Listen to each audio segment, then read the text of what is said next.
সমাধি ক্ষেত্ৰ মোক বহুদিনৰ পৰা ইয়াতে স্থানীয় ৰাইজে বিধায়ক পদ্ম হাজৰিকা প্ৰমোদ বৰঠাকুৰ সকলোৱে আমন্ত্ৰণ কৰি আছিলে।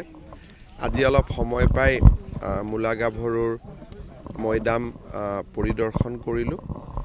ৰাজ্য চৰকাৰে এইবাৰ 40 লাখ টকা আগবঢ়াইছে মৈদামটো কিছু বাউণ্ডৰী ৱাল বা কিছু প্ৰাৰম্ভিক কাম কৰাৰ কাৰণে। স্থানীয় ৰাইজৰ লগত আলাপ আলোচনা কৰি মৈদাম ক্ষেত্ৰখনক সুন্দৰভাৱে নিৰ্মাণ কৰাৰ বাবে আমি প্ৰচেষ্টা ল'ম। মূলাগাভৰু অসমৰ নাৰী সমাজৰ শৌৰ্য বীৰ্যৰ প্ৰতীক।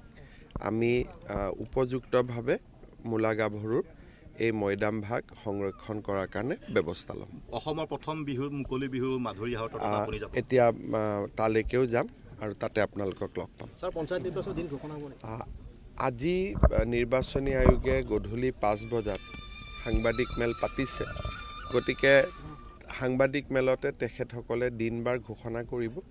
কিন্তু মই আগতেই কৈ আছোঁ যে 2 তাৰিখৰ পৰা 5 তাৰিখৰ ভিতৰত নিৰ্বাচনী আয়োগে দিন ঘোষণা কৰিব। আৰু আজিয়ে যিহেতু তেওঁলোকে সংবাদ মেলখন পাতিছে, গতিকে ধাৰণা কৰিব পাৰি যে হয়তো আজিয়ে তেখেতসকলে নিৰ্বাচনৰ দিন ঘোষণা কৰিব। আমি নিৰ্বাচনৰ দিনটো দেখি লওঁ, কিমান দিন মনোনয়ন আছে, কি আছে। সাধাৰণতে ঘোষণা কৰাৰ আগলৈকে ইমান চিন্তা কৰা নাযায়। আজি দিন বাৰ চাই চিন্তা কৰিম। আজি ইলেকশ্যন আছে, ভাল হ'ব।